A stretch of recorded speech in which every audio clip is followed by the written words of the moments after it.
It's a trailer many fans have been waiting to see, and it just came out today. The Scream 6 trailer has been trending online since its release, and it looks like the franchise is taking a turn. Manisa Danabalan joins us live with more. Manisa, what's the buzz?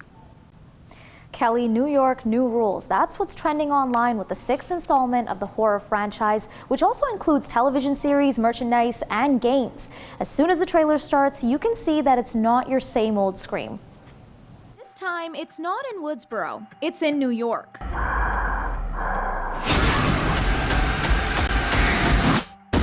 The 6th iteration is exciting fans because it seems to be different than the others. I see the franchise moving in a much more interesting direction, almost like Michael Winter's Death Wish or something. We have this like immediate, grimy, urban environment. It opens up not with the guy in his silky robe and his Edward Munch screaming face with a knife in his hand. We see him with a shotgun. But in order to understand how we got here, let's go back.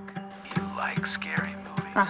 It all started in 1996 with the release of the first film, which became the highest grossing slasher film in the world at the time. What's the matter, Sydney? You look like you've seen a ghost. The movies followed Sidney Prescott, played by Neve Campbell, and her struggle with Ghostface. Although the motive seems to revolve around Sydney, from sequel to sequel, the murderers have changed.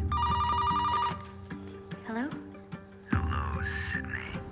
Remember me? That phone ringing is among many themes that have stayed consistent throughout the franchise, like reporter Gail Weathers and the town policeman Dewey Riley, something many fans love. That core vibe that we all love about Scream, which is that, you know, it's always a bit of a mystery. There's always a whodunit element because there's a new killer with each movie wearing the ghost face mask. I think that's one of the big selling points about Scream. The Scream movies even inspired another franchise called Scary Movie, releasing 5 of their own horror comedy films.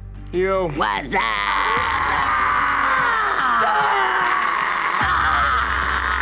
After the first 3 Scream movies came out between 1996 to 2000, the 4th wasn't released until over a decade later in 2011, and it didn't seem to do as well. Maybe because audiences just weren't interested in that kind of a movie at that point, it didn't do as well as they had hoped. And that almost felt like it was the kind of nail in the coffin of the Scream franchise. You know, we didn't get any more Scream movies for another decade. So yeah, I think maybe Scream 4 kind of suggested that fans were tired of the Scream movies. Look behind! Jamie!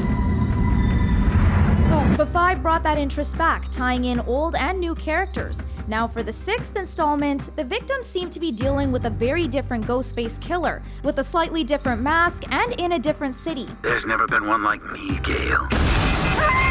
Many of the cast from the 5th movie are back, as well as Courtney Cox and Kirby Reed, Hayden Panettiere from Scream 4. We share a certain history. Unfortunately, a huge part of the series will be missing. Neve Campbell stepped away from the project after a salary dispute, according to reports. But filmmaker Chris Alexander says fans might not feel her absence as much. How many times can we hear that Ghostface guy saying Sydney's name over the phone before it gets kind of old hat? I think once people have seen this trailer and see again Ghostface rampaging through a convenience store with a shotgun, I think people are going to forget about Neve Campbell. And I don't mean, all due respect to Neve Campbell, the series is bigger than Neve Campbell. The trailer has already caused a lot of buzz, and while not having Neve Campbell may turn some away from Scream 6, the new vibe is leaving many, like myself, hooked. Kelly?